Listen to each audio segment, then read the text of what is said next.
ఈరోజు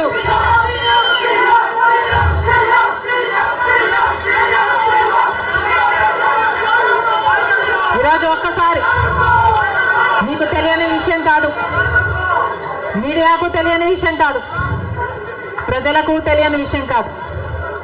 కానీ గత 5 సంవత్సరాలుగా ఆంధ్ర రాష్ట్రంలో యువజన శ్రామిక రైతు కాంగ్రెస్ పార్టీ అధికారంలో ఉంది. అంతకుముందు 5 సంవత్సరాలు తెలుగుదేశం పార్టీ అధికారంలో ఉంది. ఈ 10 సంవత్సరాలుగా రాష్ట్రంలో అభివృద్ధి జరిగిందా అంటే ఏమిటి సమాధానం? మన రాష్ట్రం ఏర్పడే నాటికి మన రాష్ట్రానికి ఉన్న అప్పులు 1,00,000 కోట్లు. చంద్రబాబు గారు ముఖ్యమంత్రి అయిన 5 సంవత్సరాలకి ఆయన చేసిన అప్పులు 1,00,000 కోట్లు. ఆ తర్వాత వైసీపీ ముఖ్యమంత్రి జగన్ రెడ్డి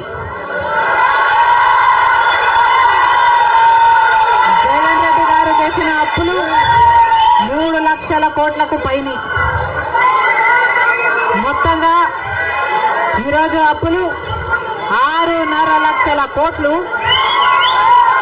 రాష్ట్రానికి చెందిన అప్పులు, కార్పొరేషన్లకు చెందిన లోన్లు చెల్లించాల్సినవన్నీ కలుపుకుంటే 10 లక్షల కోట్ల అప్పుల భారం ఆంధ్ర రాష్ట్రం మీద ఉంది. మరి ఇంత అప్పులు చేశారే, ఇన్ని డబ్బులు తెచ్చారే, మరి రాష్ట్రంలో ఏదైనా అభివృద్ధి జరిగిందా అని భూతద్దం పెట్టి చూసినా ఎక్కడా కనిపించదు. రాజధాని ఉందా? రాజధాని కట్టగలిగారా? రాజధాని కట్టడానికి డబ్బులు లేవు. కనీసం ఒక మెట్రో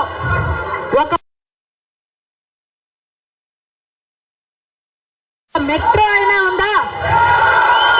ఆంధ్ర రాష్ట్రంలో ఒక్క మెట్రో అయినా ఉందా? విజయవాడలో కనీసం ఒక్క మెట్రో అయినా ఉందా? ఎక్కడా లేదు, కనిపించదు. 10 సంవత్సరాలలో కనీసం 10 కొత్త పెద్ద పరిశ్రమలైనా వచ్చినాయా? రాలేదు. పరిశ్రమలు వస్తే మన బిడ్డలకు ఉద్యోగాలు వచ్చేవి. వచ్చినాయా మన బిడ్డలకు ఉద్యోగాలు? రాలేదు.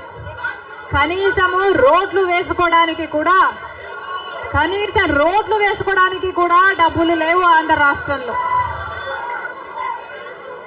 కనీసం ప్రభుత్వ ఉద్యోగస్తులకు జీతాలైనా సమయానికి ఇస్తున్నారా? దానికైనా డబ్బులున్నాయా? దానికి కూడా డబ్బులు లేవు. దేనికి డబ్బులు లేవు. అభివృద్ధి జరగలేదు. కానీ దళితుల మీద జరిగే దాడులు మాత్రం 100కు 100% పెరిగాయి.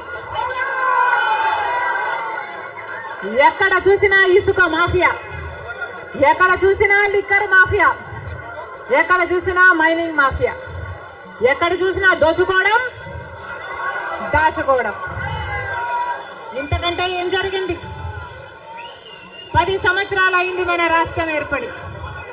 స్పెషల్ స్టేటస్ గురించి, స్పెషల్ స్టేటస్ వస్తే మన రాష్ట్రానికి స్పెషల్ స్టేటస్ వస్తే, ఆంధ్ర రాష్ట్రానికి స్పెషల్ స్టేటస్ వస్తే ట్యాక్స్ డిడక్షన్స్ వస్తాయి, రాయితీలు, ఇన్సెంటివ్స్ వస్తాయి, పరిశ్రమలు వస్తాయి.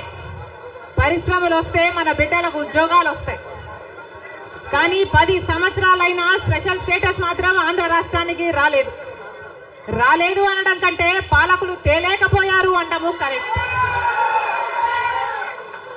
ఉత్తరాఖండ్ లో స్పెషల్ స్టేటస్ వస్తే 2,000 కోట్ల పరిశ్రమల స్థాపన జరిగింది. దాంతో ఉద్యోగ అవకాశాలు 500% పెరిగాయి.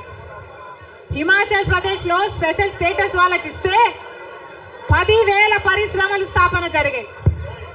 మరి మనకుందా స్పెషల్ స్టేటస్? ఎందుకు లేదు స్పెషల్ స్టేటస్? ఎందుకంటే పాలకులు స్పెషల్ స్టేటస్ తేవడంలో విఫలమయ్యారు, వాళ్లకు చేత కాలేదు కాబట్టి. కాంగ్రెస్ పార్టీ ఆ రోజు స్పెషల్ స్టేటస్ 5 సంవత్సరాల కోసం ఇవ్వాలి అంటే బీజేపీ పార్టీ ఏమంది 10 సంవత్సరాలు ఇవ్వాలి అని ఎలక్షన్లలో ఊదరగొట్టారు. 10 సంవత్సరాలు ఇస్తాము మేము అధికారంలోకి వస్తే అని.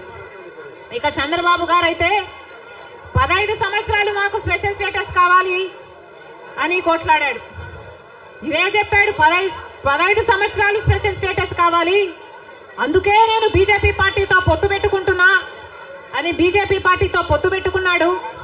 వాళ్ళ మంత్రివర్గంలో కేంద్ర మంత్రులు కూడా అయ్యారు టీడీపీ నాయకులు. ముఖ్యమంత్రి అయిన తర్వాత స్పెషల్ స్టేటస్ కోసం చంద్రబాబు గారు ఎప్పుడైనా ఒక్కటైనా నిజమైన ఉద్యమం చేశారా అంటే చేయలేదు. చేయకపోక ఉద్యమం చేసే వాళ్ళ మీద కేసులు పెట్టారు, వాళ్ళను జైల్లో కూడా పెట్టాడు చంద్రబాబు గారు.